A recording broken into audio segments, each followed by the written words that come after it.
Hello friends, welcome to our YouTube channel.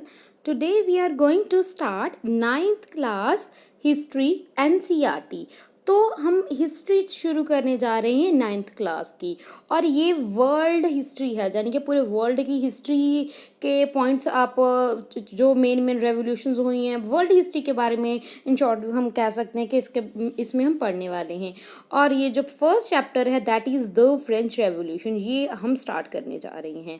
On the morning of 14 July 1789, the city of Paris was in state of alarm. तो French की जो capital है वो क्या है, वो पेरिस है।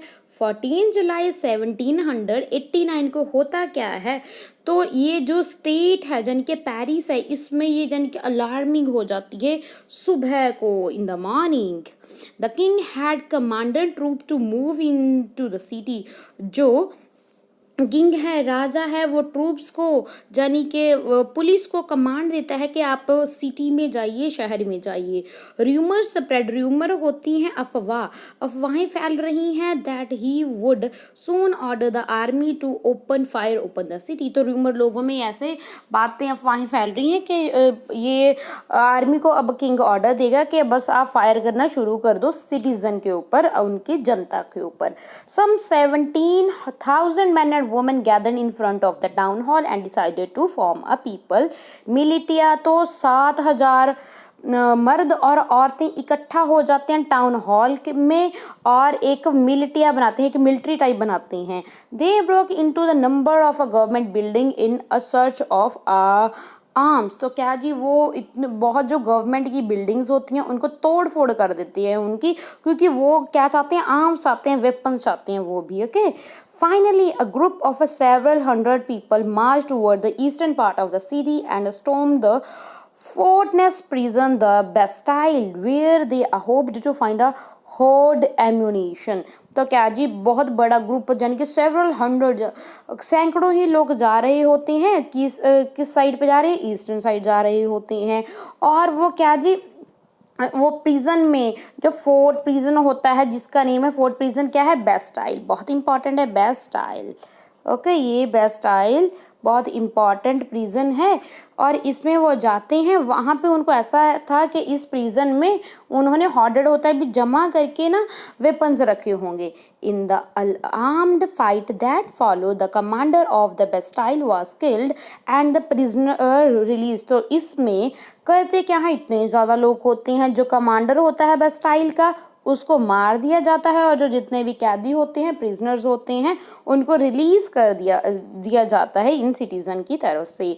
तो दे वर ओनली 7 ऑफ देम, चाहे वो 7 ही थे। कौन थे 7? प्रिजनर सिर्फ 7 ही थे, याद रखना है। Yet the Bastille was hated by all. तो बेस्टाइल को ना सभी जितने भी फ्रांस के लोग थे, पेरिस के लोग थे, उसको नफरत करते थे, because it stood for the despotic power of king. क्योंकि ये अंकुश जो राजा का वो रिप्रेजेंट करती है। The fortress was demolished and a stone fragment were sold in the market. So to all those who wished to keep a souvenir of its destruction। तो क्या जी, ये फिर इसको ना जो डिस्ट्रक्शन हुआ था तो उसके जो पार्ट्स हैं उसको मार्केट में बेच देते हैं ताकि वो इस डिस्ट्रक्शन का एक सोवेनियर रख लें, है ना। The days that the followers are more writing both in Paris and the countryside। तो क्या जी, राइटिंग होते दंगे शुरू हो जाते हैं पेरिस में भी और कंट्री साइड जो गांव के इलाके होते हैं वहाँ पे भी। Most people were protesting against the high price of bread. क्योंकि जो ब्रेड है ना, ब्रेड के प्राइस बहुत ज़्यादा बढ़ रहे थे, जिसकी वजह से बहुत लोग प्रोटेस्ट करना शुरू कर देते हैं। Much later when historical looked back upon this time, they saw it as a beginning of the chain of events that ultimately led to the executing of the king in France। So most people at the time did not anticipate this outcome। तो ये ऐसा नहीं कि एकदम से ही ऐसा कुछ हो गया था, तो इसके पीछे भी क्या क्या इवेंट, बहुत से इवेंट हुए थे पास्ट में, जिसकी वजह से ये इतना ज़्यादा गुस्सा हुआ और फाइनली जो राजा होता है उसको एग्जीक्यूट कर दिया जाता है फ्रांस के राज्य को। This outcome, how and why did this happen, ये क्यों, कब, कैसे हुआ, इसके बारे में हम पढ़ेंगे। This is only this was only introduction of this chapter the French revolution. तो ये मेन इवेंट था, किस दिन का इवेंट था ये? 14 जुलाई 1789 का इवेंट था। जैसे कि हमारे 15 अगस्त 1947 को आज़ादी मिली, मगर फिर भी उससे पहले कितने इवेंट हुए थे ना। ऐसे ही ये मेन इवेंट है फ्रेंच रेवोल्यूशन का, बहुत से कारण।